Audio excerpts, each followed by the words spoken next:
So in the last slide I have just discussed about the vision of John Gottfried Herder, and he had stated about the importance of folk song, folk poetry as well as folk dances. Why he had stated the importance of folk song, folk dances, folk stories or folk tales? The reason is because these are the true spirit of the nation.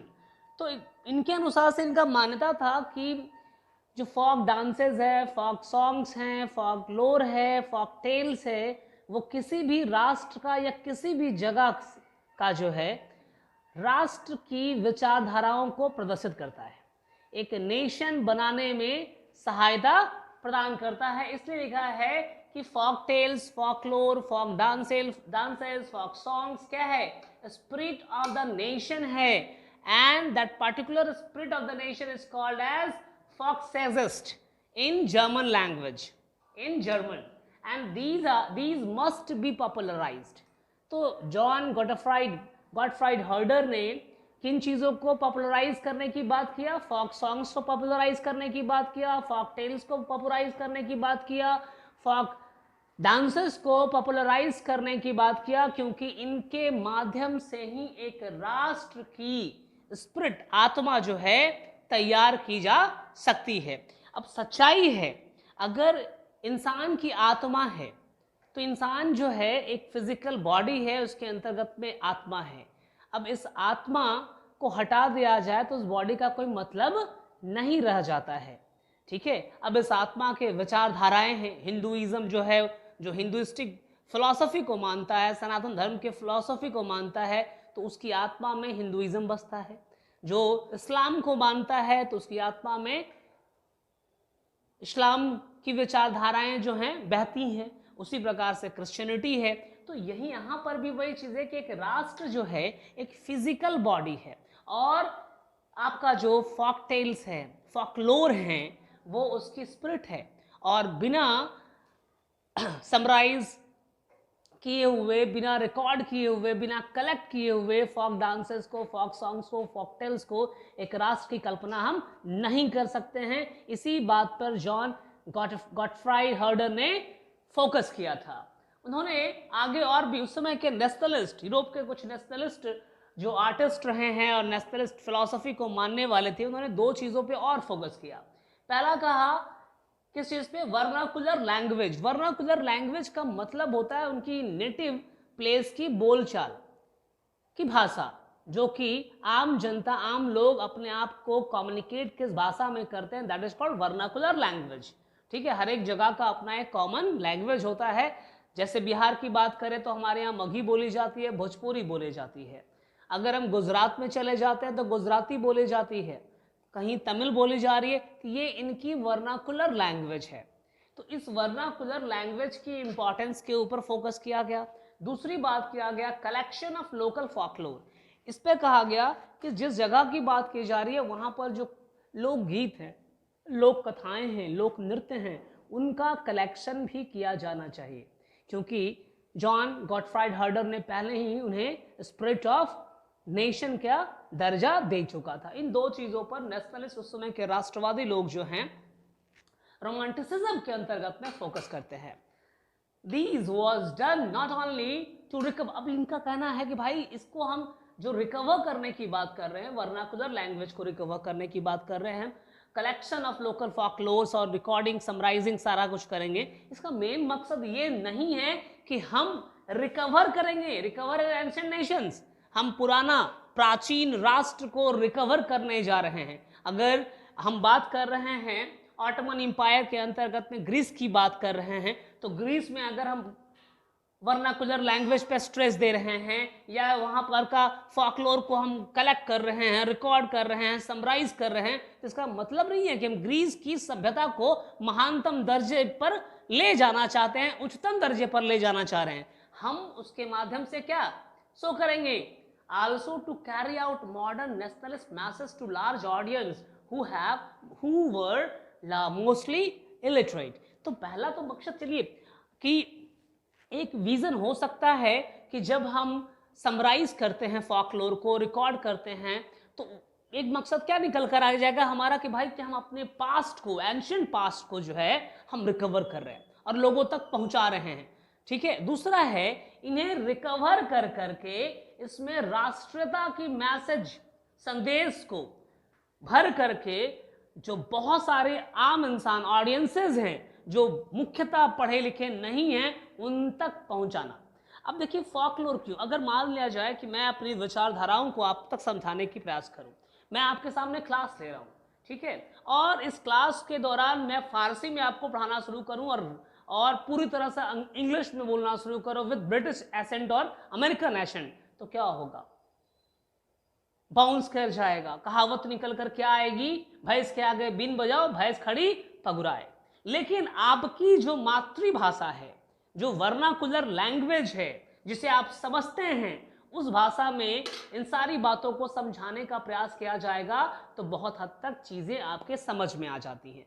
तो यहां पर भी वही चीज कही जा रही है। इन स्प्रीट, ये जो फॉकलोर हैं, इसी के माध्यम से लोगों तो जो पढ़े लिखे नहीं हैं उन लोगों तक पहुंचा जा सकता है और राष्ट्रवादी विचारधाराओं को उनके पास ले जाया जा सकता है with the help of folklores, folk tales, folk songs, folk dances. और हर एक फॉकलोर में अपना एक नेशनलिस्ट मैसेज छिपा होता है, जिससे कि आम जनता जो मोस्टली इलिटरेट हैं, पढ़े लिखे नहीं हैं, वो क्या कर पाएंगे? अपने आप को रिलेट कर पाएंगे और उनमें छुपी हुई संदेशों को समझ करके एक राष्ट्र के निर्माण में अपनी सहयोग देना शुरू करेंगे। Now, here we have a case of Poland. So, if we try to understand the role of music and dance for increasing the nationalist sentiment, so we have a case study, we have an example of a Poland. As we know that, हम लोग को जैसा पता है कि 18वीं शताब्दी में जो है पोलैंड को ग्रेट पावर्स जो उस समय की थी, रशिया, प्रूशिया, ऑस्ट्रिया जो है, आपस में इन्होंने बांट लिया था। और ये डिवीजन आपका जब बट गया तो पोलैंड जो है बटा हुआ था, तो अभी से एक इंडिपेंडेंट टेरिटरी के रूप में हम रिकॉग्नाइज नहीं कर सकते थे, क्योंकि पोलैंड के कुछ हिस्से पर रशियन डोमिनेंस है, तो कुछ हिस्से के ऊपर प्रूशियन डोमिनेंस है, और जो बचा हुआ है उस पर ऑस्ट्रियन डोमिनेंस है। तो पोलैंड अब जो है इंडिपेंडेंट टेरिटरी के रूप में एग्जिस्ट नहीं कर रहा था। दूसरी तरफ इस वक्त जो है here nationalist feelings were kept alive through the power of music and language। अब यहां पर पोलैंड की बात की जाए तो पोलैंड में राष्ट्रता की भावना को बचा कर रखने के लिए, राष्ट्रता की भावना को लोगों तक पहुंचाने के लिए म्यूजिक और डांसेस का प्रयोग किया गया। अब यहां पे एक म्यूजिशियन का नाम दिया गया जिनका नाम है कैरोल करपुंस्की, जो कि एक ओपेरा म्यूजिशियन थे। इन्होंने प्रयास किया पोलैंड में राष्ट्रता की भावना को बचाए रखने का, जीवित रखने का, through his music and opera, अपने म्यूजिक से। और ओपेरा एक प्रकार का संगीत है। आप कभी कभी सुनेंगे क्या, कभी कभी जब यूट्यूब पे ओपेरा आप टाइप करेंगे तो बहुत सारे ओपेरा के शोज आपको नजर आएंगे।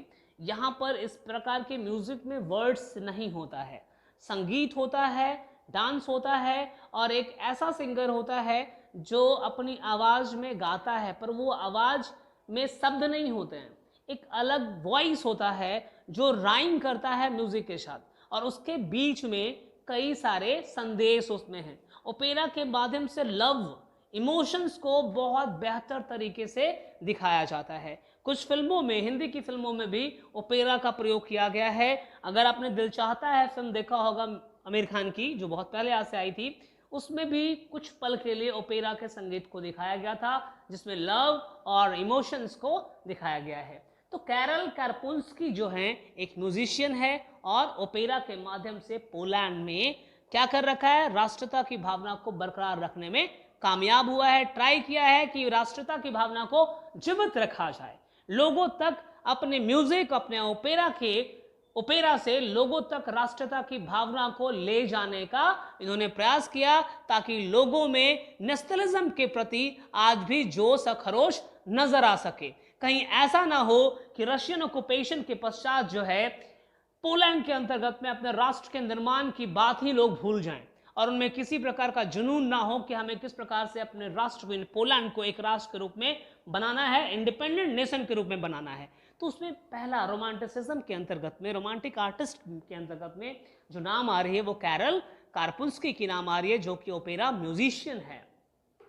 चार्निक फॉक डांसर्स लाइक पोलोनाइज, इन्होंने बाद में जो है कुछ और प्रकार के फॉक डांसेस का प्रयोग किया गया है, जिसमें पोलोनाइज एक डांसेस है, दूसरा मजूरका जो है ये भी एक फोक डांसेस है, जिसके माध्यम से नेशनलिस्ट सेंटिमेंट्स को आगे बढ़ाया गया है। So these Polonaise and Mazurka were the two nationalist symbol, and its main purpose was to raise the nationalist feeling among the people of citizen.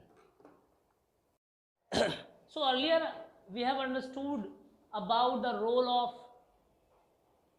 music and dances. Now here we will understand about the role of language, how language played an important role in creating a sense of nationalism, or in creating the feeling of nationalism, or to spread the feeling of nationalism.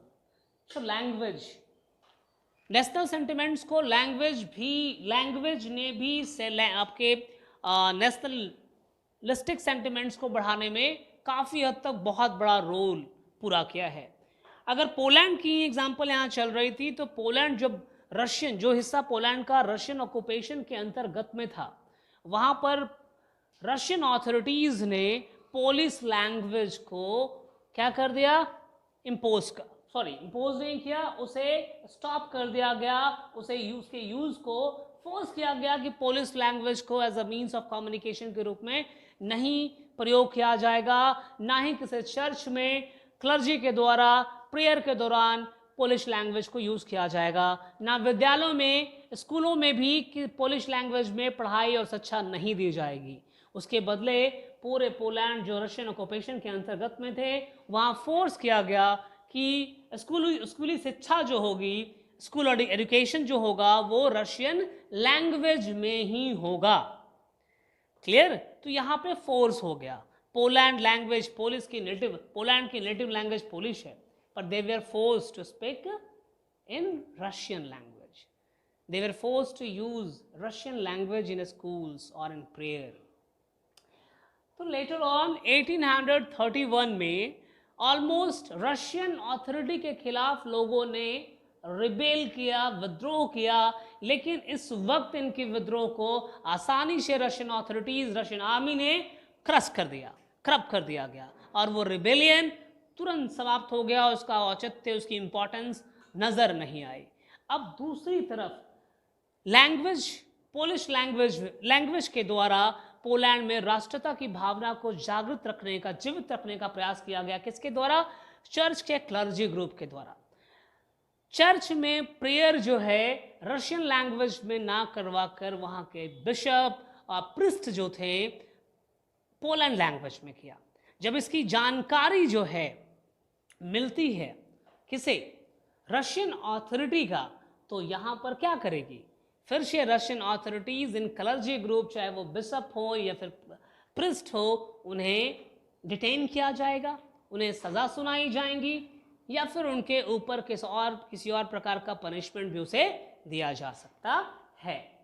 सो यहाँ पर हमने क्या देखा कि language को भी as a weapons के रूप में यूज किया गया है, जो नेशनल सेंटिमेंट्स को बढ़ाने में काम आया है। तो पोलैंड के केस में language too played an important role and it was used as a weapon to spread the sentiments of nation. As I have told you कि क्लर्जी ग्रुप जो प्रिस्ट थे, चर्च में प्रेयर के लिए Russian language की जगह पर Polish language का प्रयोग किया, और जब इसकी जानकारी रशियन अथॉरिटी को मिलता है तो परिणाम तो कुछ अलग होना चाहिए। अब सोच लीजिए, आप एक स्कूल में पढ़ते हैं और स्कूल के नॉर्म्स को नहीं मानते हैं और पकड़े जाने पर क्या होगी? सजा दी जाती है। अगर आप स्कूल के ब्रीच और कोड ऑफ कंडक्ट को ब्रेकआउट करते हैं तो सज़ाएं आपको दी जाती हैं। ठीक है, ठीक उसी प्रकार से जब रशियन अथॉरिटी में जो पोलैंड का हिस्सा है और उसमें रशियन अथॉरिटी ने किसी प्रकार का अनाउंसमेंट कर दिया है कि पोलिश लैंग्वेज को यूज़ करना एक अपराध माना जाएगा और स्कूली शिक्षा जो है रशियन लैंग्वेज में की जानी चाहिए, इसके अलावा किसी और भाषा में शिक्षा जो है नहीं दिया जा सकता है। वहीं दूसरी तरफ जो है प्रेयर के दौरान जो है बिशप और क्लर्जी ग्रुप जो प्रिस्ट और बिशप थे उन्होंने पोलिश लैंग्वेज का प्रयोग किया। जब इसकी जानकारी मिली रशियन अथॉरिटी को तो परिणाम क्या निकला, इन बिशप और इन प्रिस्ट को क्या कर दिया गया, जेल में भेज दिया गया। They were sent, we put in jail, jail में डाल दिया गया और sent to Serbia by Russian authority, Serbia में भेज दिया गया। मतलब जो है जेल चले गए या उन्हें एग्जाइल कर दिया गया, देश निकाला की सजा दे दी गई as punishment for their refusal. क्यों भाई? क्योंकि उन्होंने रशियन लैंग्वेज की पॉलिसी को मानने से इनकार कर दिया था, इसलिए उन्हें जेल, किन्हें, बिशप को और प्रिस्ट को जेल और एग्जाइल कर दिया गया था सर्बिया के अंतर्गत में। तो ये टॉपिक आपका जो है रोमांटिसिज्म के अंतर्गत में जो टॉपिक आपने पढ़ा है और नेशनल फीलिंग जो है, romantic leaders and national feeling जो हैं, इसमें सारी बातें निकल कर आ गई हैं। यहाँ पे कुछ चीज़ों पे आपको फोकस क्या करना है कि आपका रोमांटिसिज्म का क्या मतलब है। Explain the role of language and culture and music and dances for spreading the message of nationalism. Who was Karol Kurpinski. तो ऐसे प्रश्नों का उत्तर आप खुद से लिखें, प्रयास करें अपने लैंग्वेज में लिखें और जो बातें हैं सिर्फ उसी को लिखने का प्रयास करें। That's all, thank you.